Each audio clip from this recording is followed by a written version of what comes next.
Welcome to African Lenazi and welcome to Amsterdam. I'm taking you to a street by the name of Straat in Amsterdam. It's in the place called the Waterlooplein.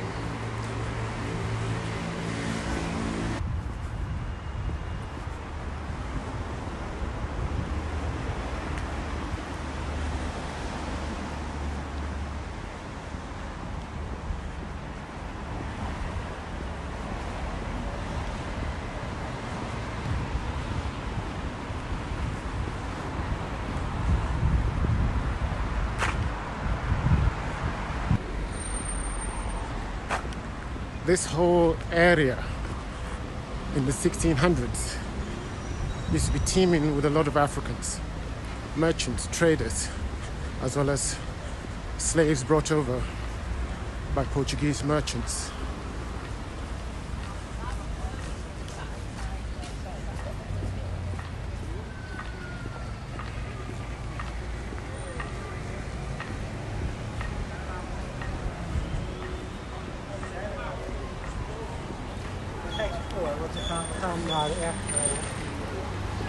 This is the Straat.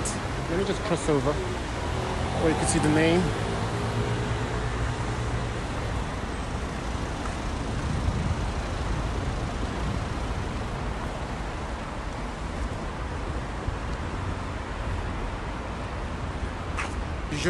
Straat.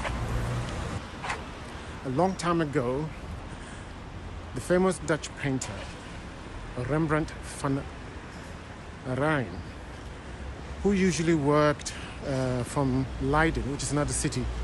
It's about 20 minutes or 30 minutes on the train from here. So you can imagine in the 1600s it might take a little while to get here. He began to frequent this city, which is the city where we're in now, Amsterdam,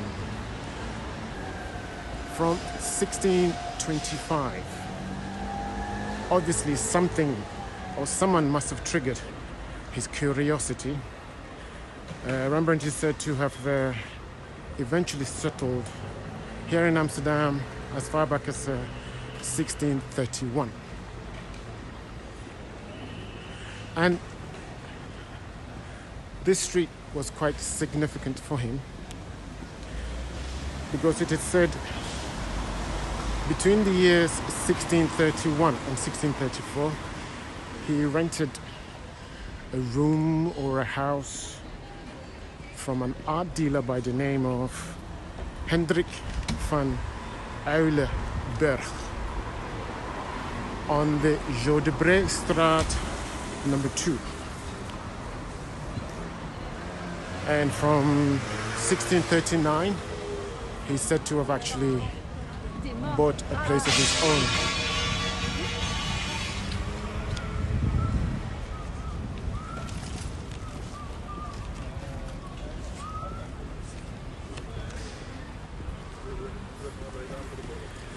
He bought his house apparently on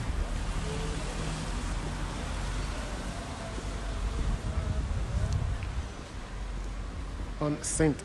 Anthony Straat, which is now the Straat. I can see teeming with lots of people.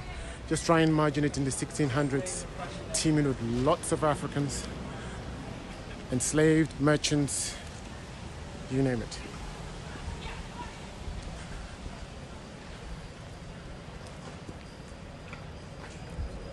Just take another tour of the area.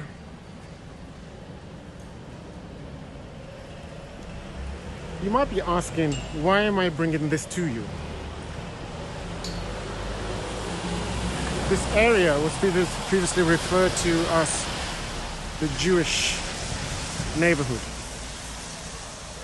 And the twist is that Portuguese or rich Portuguese merchants, as well as slave merchants, emigrated here and brought along with them also some of their slaves.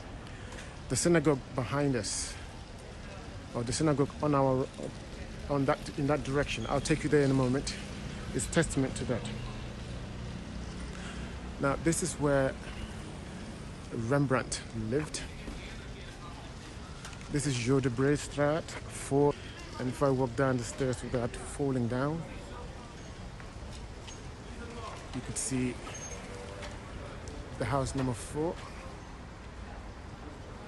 And this, I'll go across the road in order for you to have a proper view. So this is the house today. It is said he used to look out of the window and would see an area teeming with a considerable number of African men and women. Today, this is a museum. You could see it says Rembrandt Museum. Let me see if you could see that properly.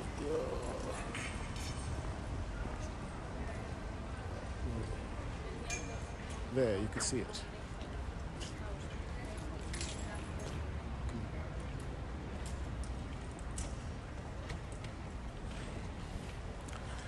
Let me give a shot from across the road.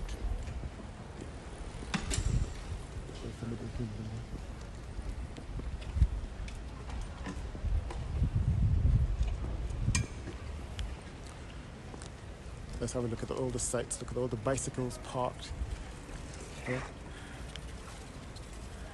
That's the house. Rembrandt Sport. I hope you can get a good view of it. In this area is where Rembrandt is said to have begun sketches of African men and women, which it is said some of them were neighbors who lived in the area.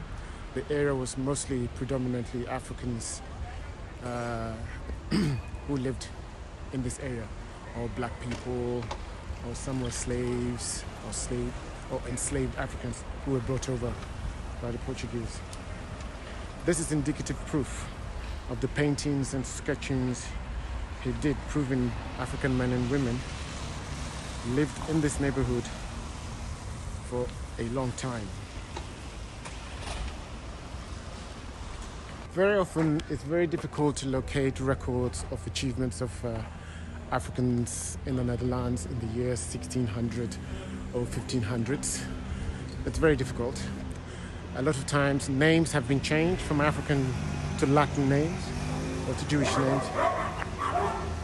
So you can't really pinpoint it. It will take some time before you can actually make heads or tails of the information.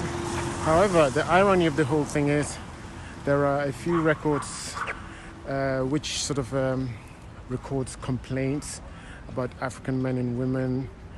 They were referred to as Swaten and Swatinin, or Swatinin, black men and black women, who were engaged in street fighting conflicts with some of the rich Portuguese merchants as far back as April 1632. But very little is actually said, or actually nothing is said about how the fights began, who initiated the fights, what was taken from them, you name it, in order to cause such a brawl. So there was this constant negativity. People like to remember all the negative things about the black people or the Africans that lived here. But it's quite sobering, and it's also quite humbling to realize this area used to be teeming with a lot of activity from Africans.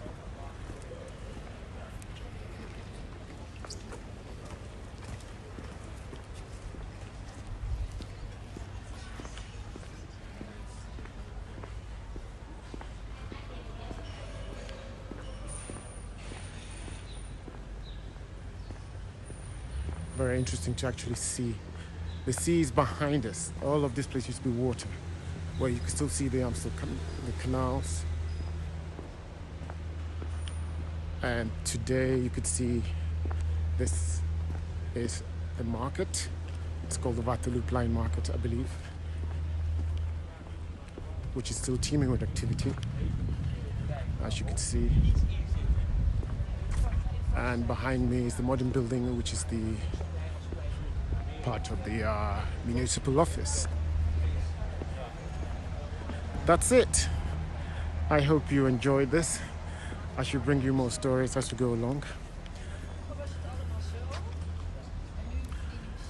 This is quite important for us to know that Africans have been in the city of Amsterdam as well for quite some time. See you next time. Bye-bye.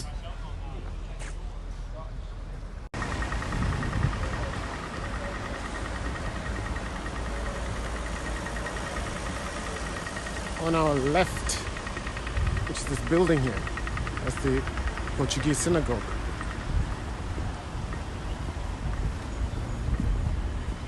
Let's see if we can get the front of view.